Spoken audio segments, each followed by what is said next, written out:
Pre nego što probamo njena vina, šta ćemo zapamtiti o jednoj vinariji?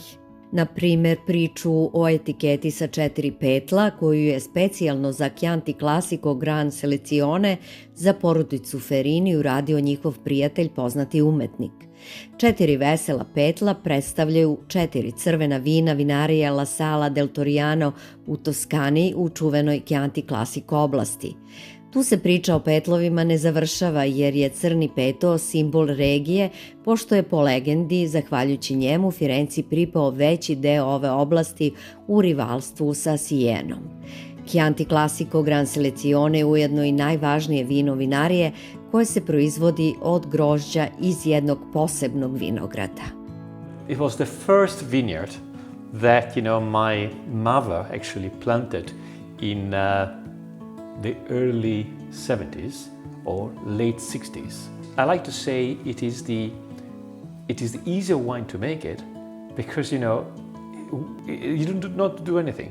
In the vineyard, which is naturally balanced, every vine makes more or less 10 bunches, and it is, you don't need to do anything there. And then because it's naturally good, in the cellar, you also don't need to do much. Okay, it's really, it comes out naturally good, and that's really, it is what we like the most, but also represent the philosophy of our vineyard, winery, which is really, not to mess around. Okay, if do the work in the vineyard, and then not mess around in the cellar. Vinarija La Sala del Torriano danas se sastoji iz 2 prostorno odvojene jedinice, ali i funkcionalno povezane.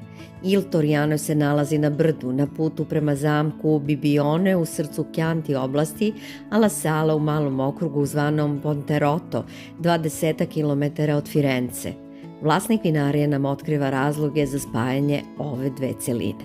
We were selling grapes to the cooperative, which honestly were mixing it with not so good quality grapes, making wine which was okay, but was not great. Okay, so it was somehow, killing really all the effort that we put in the vineyards. And La Sala had it was a proper winery where people were making wine. And therefore that was, I would say, the first reason.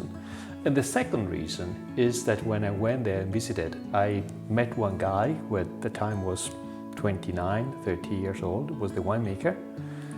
And the guy had so much talent and passion that I said, well, actually, if I can buy both the winery and the talent, I'm going basically to produce a great wine, which I think that really triggered me to buy La Sala, and I think was a good move. Ovde u vinogradima Il Torriano, na nadmorskoj visini od preko 300 metara, zemlja ima crvenkastu nijansu zahvaljujući gvožđu i manganu koji vinima daju mineralnost i telo. Na ovom mestu pejzaži Chianti regije sa valovitim brežuljcima i vijugavim putevima gde se vinogradi slivaju jedan u drugi dokazuju zbog čega je ove predele UNESCO proglasio kulturnom baštinom. Wine is every year is different, but every year you learn more. So what we did was to divide, for example, the estate in 40 different parcels, so that every year we check what we can get from each single parcel in terms of quality, and every parcel is treated differently, and every parcel is vinified differently. So we are learning every year. We are learning more. And the second thing, since then we have changed a bit. We have replanted a number of vineyards, which were done with clones, which were making a lot of quantity rather than quality. So we have cut those clones, which honestly were making a lot of wine, but not great quantity or great quality. And now actually we have, lower production, but better quality. Sangiovese je kralj Chianti Classico regije, ali su i druge sorte našle mesto u njihovim vinogradima.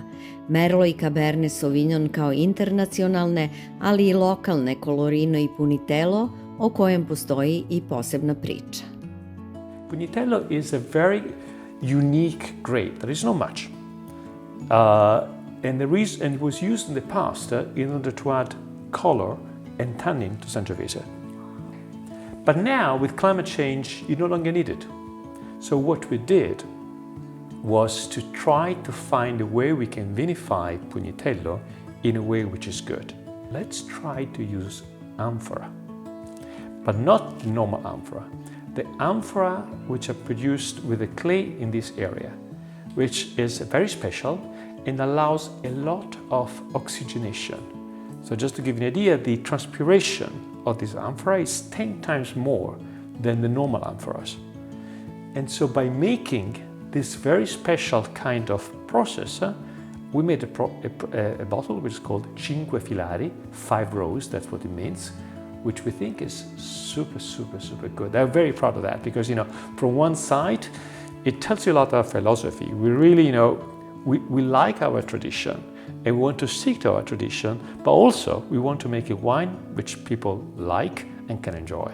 U svom portfoliju La Sala del Torriano ima i jednog super Toskanca, Campo Albero, kupažu Merlot i Cabernet Sauvignona, jer je ova oblast idealna za internacionalne sorte.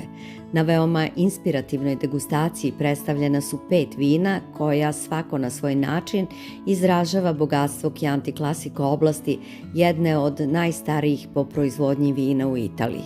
But it is a small area, only 6,800 hectares of vineyards where we produce Chianti Classico. And it is an area which was defined in 1716 by the Grand Duke of Tuscany, who said, guys, the people were doing a lot of wine in Tuscany and exporting mainly to London. And at the time, some wine was arriving in London was still good, which is the one which was balanced, had the good structure, and others which was not very good. So the Grand Duke said, only the wine coming from this area can be exported to London. Otherwise, people will start thinking that our wine is not good.